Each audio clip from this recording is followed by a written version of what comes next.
Guillaume Ancel, on a entendu Hubert Védrine, qui était alors secrétaire général de l'Élysée, qui dit c'est pas la peine de nous présenter tout cela comme une pratique abominable qui serait en gros cachet. Que lui répondez-vous? Oui, il a raison. De son point de vue, le fait de soutenir un gouvernement qui organise le génocide des Tutsis sous nos yeux, ce n'est pas un problème. Je pense que le problème est là. C'est qu'il faudrait enfin qu'il pose ses lunettes noires et qu'il arrête de raconter des fables aux Français. Ce que nous avons fait au Rwanda est inacceptable. Pourquoi? Parce que concrètement, et c'est pour ça qu'à mon avis, mon témoignage est compliqué à contrecarrer, parce que je ne fais que raconter ce que j'ai fait, les opérations auxquelles j'ai participé concrètement au Rwanda.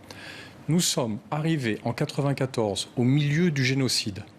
D'abord, nous avons essayé de remettre au pouvoir le gouvernement rwandais qui était juste l'organisateur du génocide. C'était difficile de ne pas le voir puisque les forces rwandaises s'en vantaient. Elles le disaient, elles n'osaient pas le faire devant nous, mais elles ne s'en cachaient absolument pas. Quand nous avons enfin renoncé tard dans l'opération, nous avons protégé leur fuite. Et au passage, nous les avons laissés organiser l'exode de leur population. 100 000 morts supplémentaires. Et enfin, nous leur avons livré des armes dans des camps de réfugiés au Zaïre, alors que nous étions sous mandat humanitaire. Donc moi, personnellement, ça me pose un problème. Le Zaïre, c'est l'actuelle République démocratique du Congo. Alors, dans ce livre intitulé Rwanda, la fin du silence, témoignage d'un officier français, vous le disiez, vous racontez un témoignage quasiment au jour le jour dans ce livre. C'est aux éditions Les Belles Lettres, Mémoire de guerre. Face à ce lourd secret, vous avez choisi de raconter ce que vous avez vécu. Vous étiez aux premières loges. Tout commence en 22 juin 1994. Vous êtes alors en partance pour le Rwanda, la base militaire de Valdonne, près de Lyon. Quelle est votre mission au juste ? En fait, le premier ordre d'opération qu'on reçoit, qui est un ordre préparatoire, mais qui va être exécuté dès qu'il est confirmé, c'est de mener un raid terrestre sur Kigali, donc pour remettre au pouvoir le gouvernement. C'est pour ça que tout ce qu'on a raconté autour, le camouflage humanitaire, pardon, mais c'est une fable. Remettre en place le gouvernement du président assassiné à Biarimana. Tout à fait. Mais c'est ce gouvernement qui organisait le génocide. C'est pour ça que quand le président Sarkozy, tout à l'heure, parlait d'une grave erreur d'appréciation, je pense qu'on est encore dans l'euphémisme. Ça n'est pas de l'aveuglement, c'est de la cécité intellectuelle qui nous a frappés collectivement. L'opération turquoise, comme elle est baptisée, est une opération dite humanitaire. Vous remettez cela en question. Qu'est-ce qui vous permet de dire que c'était en fait tout sauf une opération humanitaire? Du moins, soyons précis dans un premier temps. Alors, c'est vrai qu'il y a eu des interventions humanitaires. À partir du moment où on en a reçu l'ordre, nous avons protégé, avec l'unité de Légion étrangère dans laquelle j'étais intégré, un camp très important de réfugiés à Nyarushishi. Mais avant ça, on a tout fait pour aider les forces du gouvernement rwandais, qui, encore une fois, étaient les génocidaires. Et c'est là où on s'est complètement trompé. On l'a vu, on a essayé de détourner notre regard. Quand il y a eu Bisesero, mon unité était de réserve. Elle aurait dû être mobilisée pour aller protéger les rescapés de Bisesero entre le 27 et le 30 juin. Non seulement nous n'avons pas été mobilisés, mais le jour où nous l'avons été, le 30, ça a été pour aller se battre contre les ennemis des génocidaires. C'est-à-dire qu'on s'est trompé de mission.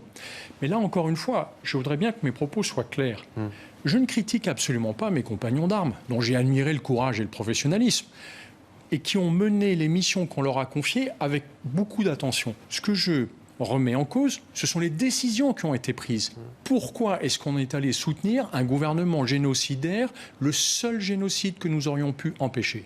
Mais justement, c'est ce qu'on a du mal à comprendre dans cette affaire qui pourrit les relations entre la France et le Rwanda depuis 24 ans. Pourquoi, comme on l'a vu à l'image à Bisesero, pourquoi est-ce que les militaires français n'interviennent pas? Alors vous nous dites parce qu'ils reçoivent l'ordre politique de ne pas intervenir, mais quel est l'intérêt de la France de dire à des soldats n'intervenez pas pour protéger des civils? Mais en fait, l'ordre qu'ils reçoivent... Quel est l'intérêt aussi de soutenir un régime génocidaire? C'est de continuer leur mission. Leur mission, c'est de stopper les ennemis des génocidaires. Mais quand on stoppe les ennemis de génocidaires, on se fait complice. C'est là où nous nous sommes égarés. On était aveuglés par cette politique qui n'a jamais été exposée.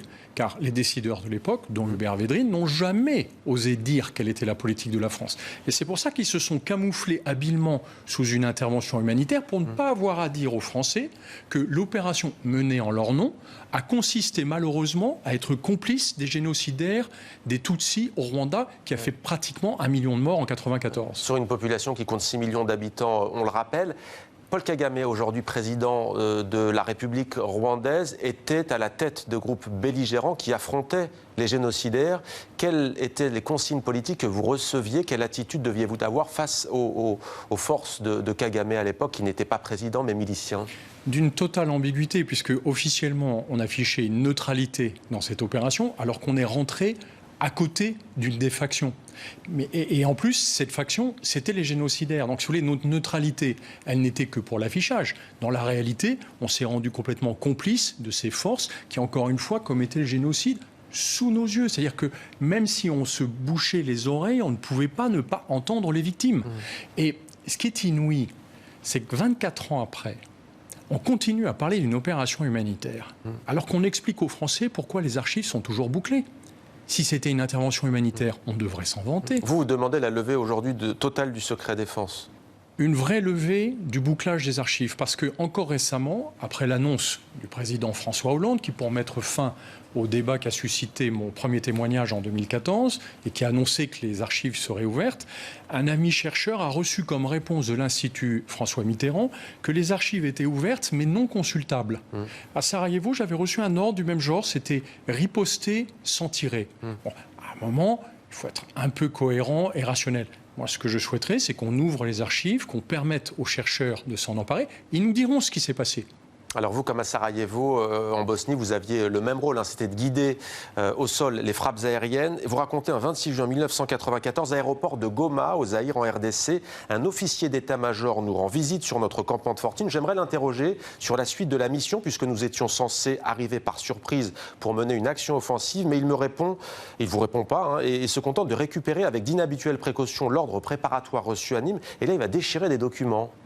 Oui, il va les détruire. C'est-à-dire que normalement, en opération, quand on passe à un ordre suivant, on s'occupe tout seul de brûler ou de détruire l'ordre qu'on a reçu. Et là, ça m'a beaucoup intrigué. On vient d'arriver, on a reçu cet ordre à Nîmes, et en fait, cet officier, manifestement, est là pour effacer cet ordre. Pourquoi ? Parce que je pense qu'il y a eu en permanence une discussion au plus haut niveau de l'État entre un clan plutôt de faucons, qui voulaient continuer le combat et qui refusaient de voir ce que pourtant même la DGSE leur avait dit, c'est que ceux qu'on soutenait étaient des génocidaires.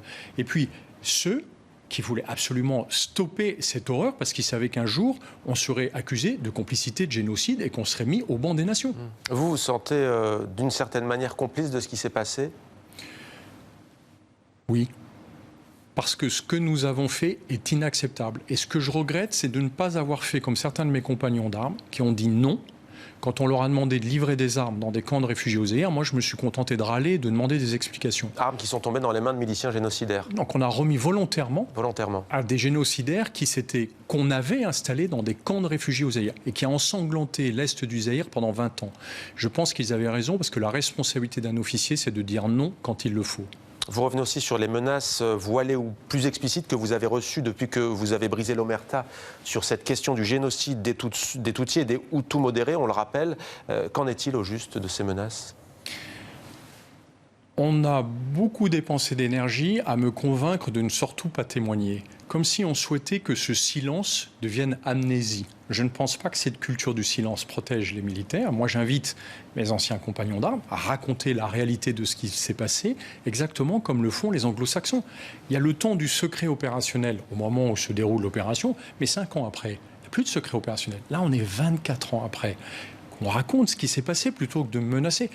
Me menacer, c'était m'indiquer que ce sujet méritait d'être défendu. Donc je me tairai quand on arrêtera de me menacer. Vous avez aussi connu le génocide au Cambodge, le deuxième. Il y a celui du Rwanda. Est-ce que vous faites des cauchemars ? Vous savez, j'ai passé que 50 jours en opération au Rwanda. Pendant 25 ans, je me suis questionné. Oui, j'ai quelques fantômes. Et c'est cela que j'ai voulu partager dans Rwanda, la fin du silence. Parce que les écrire, pour moi, c'est avoir l'assurance qu'on ne pourra plus effacer mon témoignage et aussi de pouvoir partager ces fantômes avec tous les lecteurs. Merci beaucoup Guillaume Ancel d'avoir répondu à nos questions. Merci pour ce témoignage. Rwanda, la fin du silence, témoignage d'un officier français. Les belles lettres, mémoire de guerre, c'est demain en librairie en France.